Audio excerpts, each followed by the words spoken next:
ಸ್ನೇಹಿತರೆ, ಕೇವಲ 2 ವರ್ಷಗಳ ಡೇಟಾವನ್ನ ಸ್ವಲ್ಪ ಸೂಕ್ಷ್ಮವಾಗಿ ಗಮನಿಸಿ.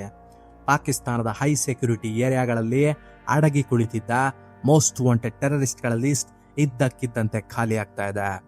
ಪುಲ್ವಾಮಾ ಅಟ್ಯಾಕ್ ನ ಮಾಸ್ಟರ್ ಮೈಂಡ್ ಹಮ್ಜಾ ಬುರ್ಹಾನ್, ಲಷ್ಕರ್ ಎ ತೊಯ್ಬಾದ ಕಮಾಂಡರ್ ಅಮೀರ್ ಹಮ್ಜಾ, ಅಬು ಸೈಫುಲ್ಲಾ ಇವರೆಲ್ಲರೂ ಪಾಕಿಸ್ತಾನದ ಡೀಪ್ ಸ್ಟೇಟ್ ನ ಅತಿ ಬಿಗಿ ಭದ್ರತೆಯಲ್ಲಿ ಇದ್ದವರು. ಆದರೆ ಇವತ್ತು ಇವರ್ಯಾರೂ ಬದುಕಿಲ್ಲ. ಇವರೆಲ್ಲರನ್ನು ಅವರದ್ದೇ ನೆಲದಲ್ಲಿ ಅವರದ್ದೇ ಮನೆಗಳ ಮುಂದೆ ಮುಗಿಸಲಾಗಿದೆ. ಆದರೆ ಇಲ್ಲಿ ಆಶ್ಚರ್ಯದ ವಿಷಯ ಏನಂದ್ರೆ, ಯಾವುದೇ ಏರ್ ಸ್ಟ್ರೈಕ್ ಆಗಿಲ್ಲ, ಬಾರ್ಡರ್ ಕ್ರಾಸ್ ಮಾಡಿ ಮಿಲಿಟರಿ ಆಪರೇಷನ್ ಕೂಡ ನಡೆದಿಲ್ಲ. ಯಾವ ದೇಶವೂ ಇದನ್ನ ನಾವೇ ಮಾಡಿದ್ದು ಅಂತಾನೂ ಹೇಳಿಕೊಂಡಿಲ್ಲ. ಬರುತ್ತಾರೆ, ಎಕ್ಸಾಕ್ಟ್ಲಿ ಟಾರ್ಗೆಟ್ ಫಿನಿಶ್ ಮಾಡ್ತಾರೆ ಮತ್ತು ಗಾಳಿಯಲ್ಲಿ ಕಣ್ಮರೆಯಾಗುತ್ತಾರೆ. ಪಾಕಿಸ್ತಾನಿ ಮೀಡಿಯಾಗಳು ಇವರನ್ನ ಕರೆಯುವುದು ಒಂದೇ ಒಂದು ಹೆಸರಿನಿಂದ, ಅದೇ ದಿ ಅನ್ನೋನ್ ಮೆನ್. ಸ್ನೇಹಿತರೆ, ಮಾಡರ್ನ್ ವಾರ್ಫೇರ್ ಈಗ ಸಂಪೂರ್ಣವಾಗಿ ಬದಲಾಗಿದೆ. ಇಂದಿನ ದಿನಗಳಲ್ಲಿ ಅತಿ ದೊಡ್ಡ ಮತ್ತು ಭಯಾನಕ ಆಪರೇಷನ್ಸ್ ನಡೆಯುವುದು ಫೈಟರ್ ಜೆಟ್ಗಳಿಂದಲ್ಲ, ಬದಲಾಗಿ ಕಣ್ಣಿಗೆ ಕಾಣದ ಇನ್ವಿಸಿಬಲ್ ಇನ್ಫಾರ್ಮೇಶನ್ ಸಪ್ಲೈ ಚೈನ್ಸ್ ಮೂಲಕ. ಇದು ಕೇವಲ ಶತ್ರುಗಳನ್ನು ಮುಗಿಸುವ ಆಟವಲ್ಲ, ಬದಲಾಗಿ ಇಡೀ ಜಿಯೋಪಾಲಿಟಿಕ್ಸ್ನ ಮಾಸ್ಟರ್ ಸ್ಟ್ರೋಕ್. ಹಾಗಾದರೆ ಈ ಅಜ್ಞಾತ ಸವಾರರು ಯಾರು ಮತ್ತು ಪಾಕಿಸ್ತಾನದೊಳಗೆ ಈ ಸೈಲೆಂಟ್ ವಾರ್ ನಡೆಯುತ್ತಿರುವುದಾದರೂ ಹೇಗೆ ಅನ್ನೋದನ್ನ ಈಗ ನೋಡೋಣ.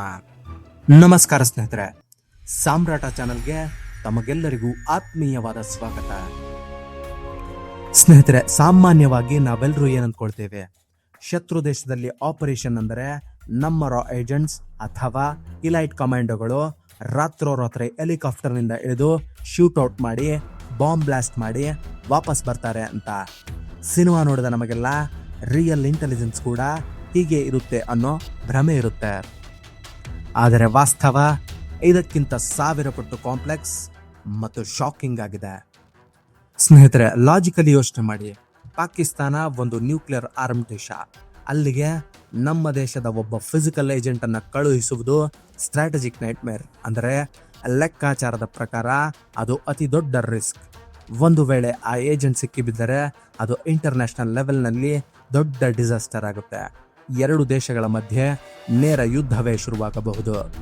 ಆದ್ದರಿಂದಲೇ ಇಂಟೆಲಿಜೆನ್ಸ್ ಏಜೆನ್ಸಿಗಳು ಸಿನಿಮಾದವರ ತರಹ ಕೆಲಸ ಮಾಡುವುದಿಲ್ಲ. ಅವರು ಬಳಸುವ ಬ್ರಹ್ಮಾಸ್ತ್ರವೇ ಈ ಅನ್ನೋನ್ ಮೆನ್ಸ್. ಪಾಕಿಸ್ತಾನದ ರಸ್ತೆಗಳಲ್ಲಿ, ಪೇಟೆಗಳಲ್ಲಿ, ಮಸೀದಿಗಳ ಹೊರಗಡೆ, ಅತಿ ಬಿಗಿ ಭದ್ರತೆ ಇರುವ ಮನೆಗಳ ಮುಂದೆ ಈ ಅಜ್ಞಾತ ಸವಾರರು ಬೈಕ್ನಲ್ಲಿ ಬರ್ತಾರೆ. ಟಾರ್ಗೆಟ್ನ ಐಡೆಂಟಿಟಿಯನ್ನ ಕನ್ಫರ್ಮ್ ಮಾಡ್ತಾರೆ. ಸೈಲೆನ್ಸರ್ ಹಾಕಿದ ಪಿಸ್ತೂಲಿನಿಂದ ಪಾಯಿಂಟ್ ಬ್ಲಾಕ್ ರೇಂಜ್ನಲ್ಲಿ ಶೂಟ್ ಮಾಡ್ತಾರೆ. ನಂತರ ಒಂದೇ ಒಂದು ಬೆಲ್ಲಚ್ಚು ಬಿಡದೆ ಎಸ್ಕೇಪ್ ಆಗ್ತಾರೆ. ಪಾಕಿಸ್ತಾನದ ISI ಮತ್ತು ಅಲ್ಲಿನ ಮೀಡಿಯಾ ಪ್ರತಿದಿನ ಬೊಬ್ಬೆ ಹೊಡೆಯುತ್ತವೆ. ಇದರ ಹಿಂದೆ ಇಂಡಿಯಾದ ಕೈವಾಡ ಇದೆ, ವಿದೇಶಿ ಏಜೆನ್ಸಿಗಳ ಕುತಂತ್ರ ಇದೆ ಅಂತ. ಆದರೆ ಅವರ ಕೈಯಲ್ಲಿ ಒಂದು ಸಣ್ಣ ಸಾಕ್ಷಿ ಕೂಡ ಇಲ್ಲ, ಒಂದೇ ಒಂದು ಫುಟೇಜ್ ಇಲ್ಲ, ಒಂದೇ ಒಂದು ಕನ್ಫೆಷನ್ ಸಹ ಇಲ್ಲ. ಇಲ್ಲೇ ಹುಟ್ಟಿಕೊಳ್ಳುವುದು ಆ ದೊಡ್ಡ ಪ್ರಶ್ನೆ. ಭಾರತದ ಒಂದೇ ಒಂದು ಹೆಜ್ಜೆ ಪಾಕಿಸ್ತಾನದ ಒಳಗೆ ಬೀಳದೆ, ಯಾವ ಏಜೆಂಟ್ ಕೂಡ ಬಾರ್ಡರ್ ಕ್ರಾಸ್ ಮಾಡದೆ ಈ ಮೋಸ್ಟ್ ವಾಂಟೆಡ್ ಕ್ರಿಮಿನಲ್ಸ್ ಹೆಣವಾಗುತ್ತಿರುವುದಾದರೂ ಹೇಗೆ? ಈ ಅಜ್ಞಾತ ಸವಾರರು ಭಾರತದವರಲ್ಲ ಅಂದ್ರೆ ಮತ್ಯಾರು? ಇನ್ವಿಸಿಬಲ್ ಆಪರೇಷನ್ಗಳನ್ನ ಯಾವ ದೇಶವು ಟ್ರ್ಯಾಕ್ ಮಾಡಲು ಸಾಧ್ಯವಾಗದ ಹಾಗೆ ಡಿಸೈನ್ ಮಾಡಿದ್ದಾದರೂ ಹೇಗೆ? ಈ ಪ್ರಶ್ನೆಗೆ ಉತ್ತರ ಸಿಗಬೇಕು ಅಂದರೆ ನಾವು ಇಂಟೆಲಿಜೆನ್ಸ್ ಪ್ರಪಂಚದ ಅತ್ಯಂತ ರಹಸ್ಯವಾದ ಮತ್ತು ಅತ್ಯಂತ ಆಳವಾದ ಸಿಸ್ಟಮ್ ಒಂದನ್ನು ಅರ್ಥ ಮಾಡಿಕೊಳ್ಳಬೇಕು. ಅದೇ ದಿ ಬ್ಲೈಂಡ್ ಕಟ್ಔಟ್ ಸಿಸ್ಟಮ್. ಸ್ನೇಹಿತರೆ, ಇಂಟೆಲಿಜೆನ್ಸ್ ಪ್ರಪಂಚದಲ್ಲಿ ಒಂದು ಮಾತಿದೆ, ನಿನ್ನ ಬಲಗೈ ಮಾಡುತ್ತಿರುವ ಕೆಲಸ ನಿನ್ನ ಎಡಗೈಗೂ ಗೊತ್ತಾಗಬಾರದು. ಹಾಗೆ ಮಾಡಿದಾಗ ಮಾತ್ರ ನೀನು ಒಂದು ರಹಸ್ಯವನ್ನು ಕಾಪಾಡಿಕೊಳ್ಳಬಹುದು ಅಂತ. ಇದನ್ನೇ ಟೆಕ್ನಿಕಲ್ ಭಾಷೆಯಲ್ಲಿ ಬ್ಲೈಂಡ್ ಕಟ್ಔಟ್ ಸಿಸ್ಟಮ್ ಅಂತ ಕರೀತಾರೆ. ಸ್ನೇಹಿತರೆ, ಈಗ ಈ ಸಿಸ್ಟಮ್ ಹೇಗೆ ಕೆಲಸ ಮಾಡುತ್ತೆ ಅಂತ ಅರ್ಥ ಮಾಡಿಕೊಳ್ಳೋಣ. ಈ ಇಡೀ ಆಪರೇಷನ್ ಪ್ಲಾನ್ ಮಾಡುವ ಅಲ್ಟಿಮೇಟ್ ಹ್ಯಾಂಡ್ಲರ್ ಬೇರೆ ಯಾವುದೋ ದೇಶದಲ್ಲಿ ಕೂತಿರುತ್ತಾನೆ. ಆತ ನೇರವಾಗಿ ಕಿಲ್ಲರ್ಗೆ ಕಾಂಟ್ಯಾಕ್ಟ್ ಮಾಡುವುದಿಲ್ಲ, ಬದಲಾಗಿ ಆ ಆಪರೇಷನ್ನ ಇನ್ಸ್ಟ್ರಕ್ಷನ್ಸ್ ಮತ್ತು ದುಡ್ಡು ಬೇರೆ ಯಾವುದೋ ದೇಶದ ಹವಾಲಾ ನೆಟ್ವರ್ಕ್ ಮೂಲಕ ಪಾಕಿಸ್ತಾನದಲ್ಲಿರುವ ಒಬ್ಬ ಫಿಕ್ಸರ್ಗೆ ತಲುಪುತ್ತದೆ. ಆ ಪಾಕಿಸ್ತಾನಿ ಫಿಕ್ಸರ್ನ ಕೆಲಸ ಏನು ಅಂದ್ರೆ, ಆತ ಲೋಕಲ್ ಆಗಿ 3 ಬೇರೆ ಬೇರೆ ಜನರನ್ನ ಹೈರ್ ಮಾಡ್ತಾನೆ. ಮೊದಲನೇ ವ್ಯಕ್ತಿ ಕೇವಲ ವೆಪನ್ ಸಪ್ಲೈ ಮಾಡಬೇಕು, ಎರಡನೇ ವ್ಯಕ್ತಿ ಎಸ್ಕೇಪ್ ಆಗಲು ಒಂದು ಬೈಕ್ ರೆಡಿ ಮಾಡಬೇಕು. ಮೂರನೇ ವ್ಯಕ್ತಿ ಆಕ್ಚುಯಲ್ ಶೂಟರ್, ಗುಂಡು ಹಾರಿಸುವವನು. ಇಲ್ಲಿಯೇ ಇರೋದು ಅಸಲಿ ಟ್ವಿಸ್ಟ್. ಇದನ್ನ ಗುಪ್ತಚರ ಭಾಷೆಯಲ್ಲಿ ಕಾಂಪಾರ್ಟ್ಮೆಂಟಲೈಸೇಷನ್ ಅಂತ ಕರೀತಾರೆ. ಅಂದ್ರೆ ಗನ್ ಸಪ್ಲೈ ಮಾಡಿದವನಿಗೆ ಶೂಟರ್ ಯಾರು ಅಂತ ಗೊತ್ತಿರಲ್ಲ, ಬೈಕ್ ಓಡಿಸುವವನಿಗೆ ತಾನು ಯಾರನ್ನ ಎಸ್ಕೇಪ್ ಮಾಡಿಸ್ತಾ ಇದ್ದೀನಿ ಅನ್ನೋದು ಗೊತ್ತಿರಲ್ಲ, ಶೂಟರ್ಗೆ ತನಗೆ ದುಡ್ಡು ಕೊಟ್ಟಿದ್ದು ಯಾರು ಅನ್ನೋದು ಗೊತ್ತಿರಲ್ಲ. ಒಂದು ವೇಳೆ ಈ ಆಪರೇಷನ್ ಫ್ಲಾಪ್ ಆಗಿ ಆ ಶೂಟರ್ ಪಾಕಿಸ್ತಾನಿ ಪೊಲೀಸರಿಗೆ ಸಿಕ್ಕಿ ಬಿದ್ದರೂ ಆತ ಬಾಯಿ ಬಿಡುವ ಹಾಗಿಲ್ಲ.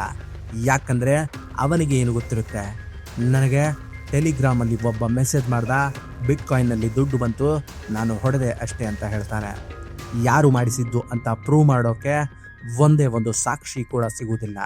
ಸ್ನೇಹಿತರೆ, ಈಗ ನಿಮ್ಮ ತಲೆಯಲ್ಲಿ ಒಂದು ಪ್ರಶ್ನೆ ಬಂದಿರಬಹುದು, ಹಾಗಾದ್ರೆ ಈ ಅನ್ನೋನ್ ಮೆನ್ ಯಾರು ಈ ಶೂಟರ್ಗಳು? ಪಾಕಿಸ್ತಾನದ ಮಾಧ್ಯಮಗಳು ಆಗಾಗ ಇಂಡಿಯನ್ ಇಂಟೆಲಿಜೆನ್ಸ್ ರಾ ಏಜೆಂಟ್ಸ್ ಅಂತ ಬೊಬ್ಬೆ ಹೊಡೆಯುತ್ತವೆ, ಆದರೆ ಅಸಲಿಯತ್ತೆ ಬೇರೆ. ಈ ಅಜ್ಞಾತ ವ್ಯಕ್ತಿಗಳು ಯಾರೂ ಅಲ್ಲ, ಅವರು ಪಾಕಿಸ್ತಾನದ ಒಳಗೆ ಇರುವ ನೋಬಡೀಸ್. ಅಂದ್ರೆ ಭೌಗೋಳಿಕ ರಾಜಕೀಯದಲ್ಲಿ ಯಾವ ಗುರುತು ಇಲ್ಲದ ಲೋಕಲ್ ಗ್ಯಾಂಗ್ಸ್ಟರ್ಸ್, ಹಣಕ್ಕಾಗಿ ಏನು ಬೇಕಾದರೂ ಮಾಡುವ ಕ್ರಿಮಿನಲ್ಸ್, ಅಥವಾ ಪಾಕಿಸ್ತಾನದ ಆರ್ಮಿ ವಿರುದ್ಧವೇ ತಿರುಗಿ ಬಿದ್ದಿರುವ ಟಿಟಿಪಿ ಮತ್ತು ಬಲೂಚ್ ಟೆರರಿಸ್ಟ್ ಗುಂಪುಗಳ ಸದಸ್ಯರು. ಸ್ನೇಹಿತರೆ, ಯೋಚನೆ ಮಾಡಿ, ನಿಮ್ಮ ಶತ್ರುವನ್ನು ಹೊಡೆಯಲು ನೀವು ನಿಮ್ಮ ಕತ್ತಿಯನ್ನೇ ಬಳಸುವ ಅಗತ್ಯವೇ ಇಲ್ಲ. ಶತ್ರುವಿನ ಮನೆಯಲ್ಲೇ ಇರುವ ಆಂತರಿಕ ಜಗಳಗಳನ್ನ, ಅಲ್ಲಿನ ಕ್ರಿಮಿನಲ್ ನೆಟ್ವರ್ಕ್ಗಳನ್ನ ವೆಪನೈಸ್ ಮಾಡುವುದು, ಇದು ಎಂತಹ ಅದ್ಭುತವಾದ ತಂತ್ರಗಾರಿಕೆ ಅಲ್ವಾ? ಇಲ್ಲಿ ಬೇರೆಯವರ ಕೈಯಿಂದ ಕತ್ತಿ ತಿರುಗಿಸುವ ಆ ಮಾಸ್ಟರ್ ಮೈಂಡ್ ಸಂಪೂರ್ಣವಾಗಿ ಕಣ್ಮರೆಯಾಗುತ್ತಾನೆ. ಈ ಕಾರಣಕ್ಕಾಗಿಯೇ ಪಾಕಿಸ್ತಾನದ ISIಗೆ ಇದು ಯಾರು ಮಾಡ್ತಿದ್ದಾರೆ ಅಂತ ಗೊತ್ತಿದ್ದರೂ ಅಂತಾರಾಷ್ಟ್ರೀಯ ವೇದಿಕೆಯಲ್ಲಿ ಪ್ರೂವ್ ಮಾಡಲು ಯಾವುದೇ ಡಾಕ್ಯುಮೆಂಟ್ ಆಗಲಿ ಮನುಷ್ಯನಾಗಲಿ ಸಿಗ್ತಾ ಇಲ್ಲ. ಸ್ನೇಹಿತರೆ, ಈಗ ಈ ವಿಡಿಯೋದ ಅತ್ಯಂತ ಪ್ರಮುಖವಾದ ಭಾಗಕ್ಕೆ ಬರೋಣ. ಒಂದು ದೊಡ್ಡ ಪ್ರಶ್ನೆ ನಿಮ್ಮನ್ನ ಕಾಡ್ತಾ ಇರಬಹುದು. ಪರಮಾಣು ಅಸ್ತ್ರ ಹೊಂದಿರುವ ದೇಶ, ಪ್ರಪಂಚದ ಟಾಪ್ ಮಿಲಿಟರಿಗಳಲ್ಲಿ ಒಂದಾಗಿರುವ ದೇಶ, ತನ್ನದೇ ನೆಲದಲ್ಲಿ ತನ್ನ ಸ್ಟ್ರಾಟಜಿಕ್ ಅಸೆಟ್ಗಳನ್ನ ಯಾಕೆ ಕಾಪಾಡಿಕೊಳ್ಳೋಕೆ ಆಗ್ತಾ ಇಲ್ಲ? ಪಾಕಿಸ್ತಾನದ ಇಂಟೆಲಿಜೆನ್ಸ್ ಏಜೆನ್ಸಿ ISI ಯಾಕಿಷ್ಟು ಅಸಹಾಯಕವಾಗಿದೆ? ಇದರ ಉತ್ತರ ಕೇವಲ ಇಂಟೆಲಿಜೆನ್ಸ್ ಫೇಲ್ಯೂರ್ನಲ್ಲಿ ಇಲ್ಲ. ಇದರ ನೈಜ ಕಾರಣ ಅಡಗಿರುವುದು ಆ ದೇಶದ ಮ್ಯಾಕ್ರೋ ಎಕನಾಮಿಕ್ ಕೊಲಾಪ್ಸ್ ಹಾಗೂ ಆಂತರಿಕ ಭದ್ರತೆಯ ಪತನದಲ್ಲಿ. ಪಾಕಿಸ್ತಾನದಲ್ಲಿ ಈಗ ಸಿಸ್ಟಮ್ ಸಂಪೂರ್ಣವಾಗಿ ಕೊಲಾಪ್ಸ್ ಆಗಿದೆ. ಇವತ್ತು ಪಾಕಿಸ್ತಾನದ ಮಿಲಿಟರಿ ಮತ್ತು ISI ಸಂಪೂರ್ಣವಾಗಿ ಹಂಚಿ ಹೋಗಿವೆ. ಒಂದು ಕಡೆ ಆಂತರಿಕ ರಾಜಕೀಯ ಅಸ್ಥಿರತೆ, ದೇಶಾದ್ಯಂತ ನಡೆಯುತ್ತಿರುವ ಬೃಹತ್ ಪ್ರತಿಭಟನೆಗಳು. ಇನ್ನೊಂದು ಕಡೆ ಖೈಬರ್ ಪಖ್ತೂನ್ವಾದಲ್ಲಿ ಟಿಟಿಪಿ ಉಗ್ರರಿಂದಲೇ ಪಾಕ್ ಆರ್ಮಿ ಮೇಲೆ ನಡೆಯುತ್ತಿರುವ ನಿರಂತರ ದಾಳಿಗಳು ವ್ಯವಸ್ಥೆಯನ್ನ ಸಂಪೂರ್ಣವಾಗಿ ಹದಗೆಡಿಸಿವೆ. ಆದರೆ ಇದಕ್ಕಿಂತ ಭಯಾನಕವಾದ ಸತ್ಯ ಇನ್ನೊಂದಿದೆ. ಅದೇ ದಿ ಕಾಸ್ಟ್ ಆಫ್ ಲಾಯಲ್ಟಿ, ಅಂದರೆ ನಿಷ್ಠೆಯ ಬೆಲೆ. ಯಾವಾಗ ಒಂದು ದೇಶದಲ್ಲಿ ಹೈಪರ್ ಇನ್ಫ್ಲೇಷನ್ ಆಗುತ್ತದೋ, ಜನ ತಿನ್ನೋಕೆ ಊಟಕ್ಕೂ ಪರದಾಡುತ್ತಾರೋ, ಅಲ್ಲಿ ನಿಷ್ಠೆಯ ಬೆಲೆ ಮಾರುಕಟ್ಟೆಯಲ್ಲಿ ಕವಡೆ ಕಾಸಿಗೆ ಸೇಲಾಗುತ್ತೆ. ಇವತ್ತಿನ ಪಾಕಿಸ್ತಾನದ ಆರ್ಥಿಕ ಪರಿಸ್ಥಿತಿಯಲ್ಲಿ ಒಬ್ಬ ಹೈ ವ್ಯಾಲ್ಯೂ ಟಾರ್ಗೆಟ್ನ ದೈನಂದಿನ ರೂಟೀನ್ ಬಗ್ಗೆ ಮಾಹಿತಿ ಕಲೆ ಹಾಕಲು ಅಥವಾ ಆತನ ಸೆಕ್ಯೂರಿಟಿ ಗಾರ್ಡ್ನ ಬಾಯಿ ಮುಚ್ಚಿಸಲು ಕೋಟಿಗಟ್ಟಲೆ ಹಣ ಬೇಕಾಗಿಲ್ಲ. ಊಹಿಸಲು ಸಾಧ್ಯವಾಗದಷ್ಟು ಕಡಿಮೆ ಬೆಲೆಗೆ ಇನ್ಫಾರ್ಮರ್ ಸಿಗುತ್ತಾರೆ. ಮತ್ತು ಇಂಟೆಲಿಜೆನ್ಸ್ ಪ್ರಪಂಚದ ಅತ್ಯಂತ ಕ್ರೂರ ಸತ್ಯ ಏನಂದ್ರೆ ಬರ್ನ್ಡ್ ಅಸೆಟ್ಸ್ ಥಿಯರಿ. ಈ ಸಾಯುತ್ತಿರುವ ಟೆರರಿಸ್ಟ್ಗಳೆಲ್ಲರೂ 90ರ ದಶಕದ ಹಳೆಯ ತಲೆಮಾರಿನ ಉಗ್ರರು. ಪಾಕಿಸ್ತಾನದ ಡೀಪ್ ಸ್ಟೇಟ್ಗೆ ಅವರ ಅವಶ್ಯಕತೆ ಈಗ ಮೊದಲಿನಂತಿಲ್ಲ.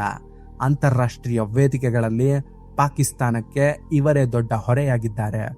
ಹಾಗಾಗಿ ಇವರ ಸೆಕ್ಯೂರಿಟಿಯನ್ನ ಪಾಕ್ ಆರ್ಮಿ ಉದ್ದೇಶಪೂರ್ವಕವಾಗಿಯೇ ಡೌನ್ಗ್ರೇಡ್ ಮಾಡಿದೆ.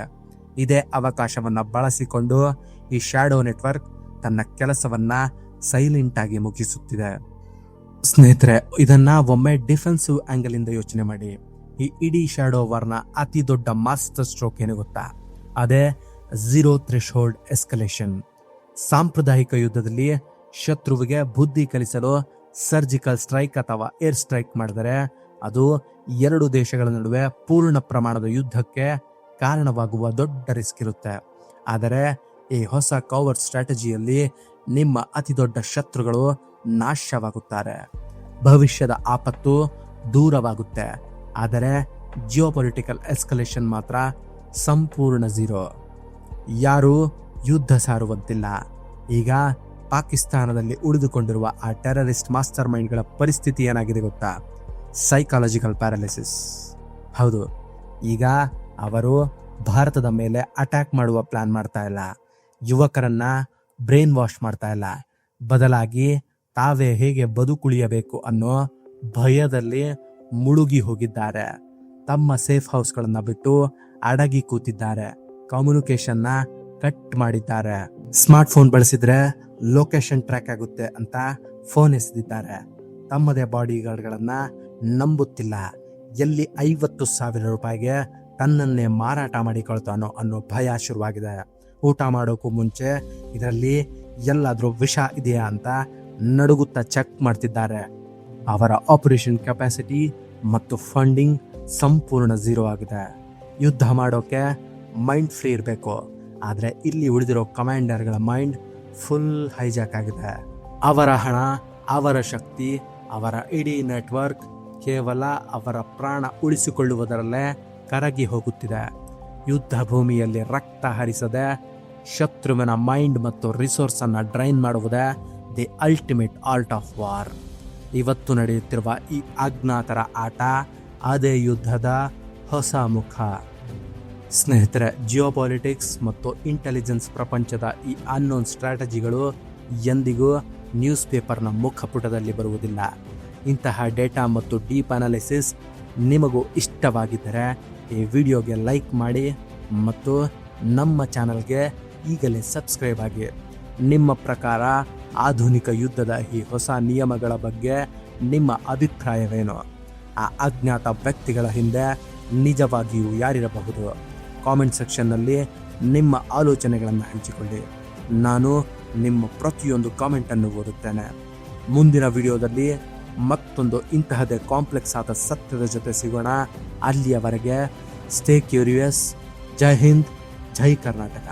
ಭಾರತದ ಒಳಿತಿಗಾಗಿ ಶ್ರಮಿಸುತ್ತಿರುವ ಎಲ್ಲ ಅಸಲಿ ದುರಂದರ್ಗಳಿಗೆ ಶುಭವಾಗಲಿ.